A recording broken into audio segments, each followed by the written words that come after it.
Hello बच्चों, आज मैं आपको एक्सरसाइज 8.2 समझाऊंगी। ठीक है, देखो इस एक्सरसाइज में क्वेश्चन नंबर 1 आपके पास यहाँ पर है। Which of the following fraction are in simplest form. कह रहा बताओ इनमें से कौन से फ्रैक्शन ऐसे हैं जो सिंपलेस्ट फॉर्म में हैं। तो देखो सबसे पहली बात, सिंपलेस्ट फॉर्म होती क्या है।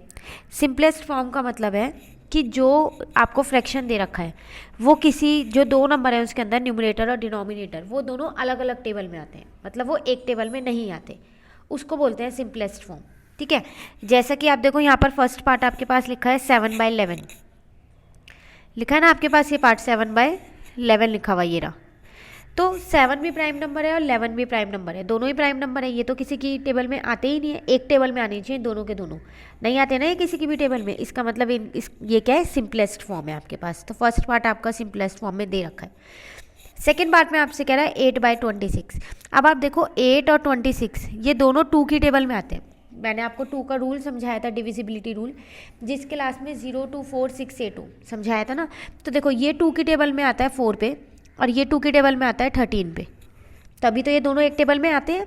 तो इसका मतलब 8/16 जो है वो सिंपलेस्ट फॉर्म जो है वो मेरी नहीं है।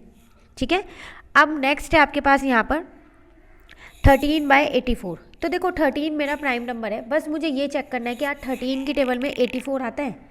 अगर 13 की टेबल में 84 आता है तो ये सिंपलेस्ट फॉर्म नहीं है, और अगर नहीं आता तो ये सिंपलेस्ट फॉर्म है।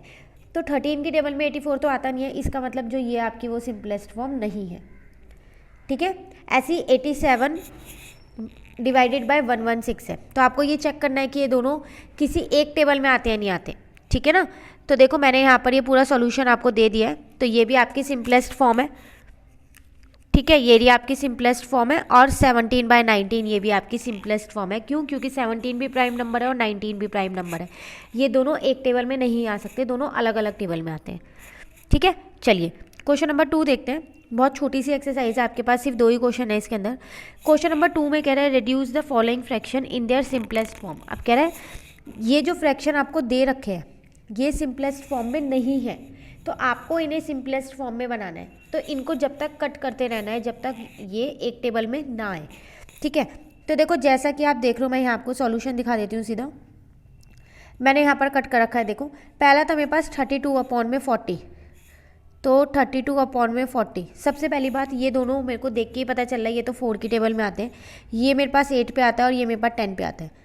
अब ये दोनों 2 की टेबल में आते हैं, ये 4 पे आता है और ये 5 पे आता है। तो 4/5 आपका आंसर आ गया। ठीक है ना।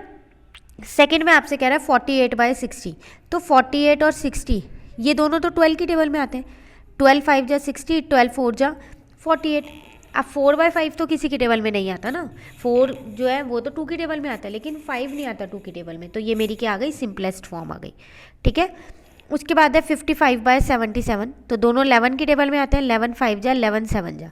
अब 5 भी प्राइम नंबर है और 7 भी प्राइम नंबर है, तो अब इसके आगे ये कट नहीं होगा, तो ये मेरी क्या है, सिंपलेस्ट फॉर्म है। ठीक है, उसके बाद है 63/81। दोनों 9 की टेबल में आते हैं, 9 9 जा और 9 7 जा। अब 9 तो 3 की टेबल में आता है, लेकिन 3 की टेबल में 7 नहीं आता, तो मैं नहीं लिख कर सकती ना इसको आगे कट। तो 7/9 मेरी क्या हो गई, सिंपलेस्ट फॉर्म हो गई। ठीक है, उसके बाद है आपके पास 36 डिवाइडेड बाय 108। अब ये दोनों किस में आते हैं, तो ये 12 की टेबल में 3 पे आता है और 12 की टेबल में 9 पे आता है। अब बचा 3 और 9। क्या 3 और 9 सिंपलेस्ट फॉर्म है? नहीं, क्योंकि 3 की टेबल में 9 आता है और 3 भी आता है। 3 1 जा 3, 3 3 जा 9। अब मेरी ये सिंपलेस्ट फॉर्म है 1/3, क्योंकि अब ये किसी और टेबल में एक साथ नहीं आता, एक टेबल में नहीं आता। ठीक है, तो ये थी आपके पास आज बहुत ही छोटी सी एक्सरसाइज 8.2। तो आप इसे आज कंप्लीट कर लीजिए। नेक्स्ट एक्सरसाइज हम नेक्स्ट क्लास में करेंगे। ठीक है, थैंक यू।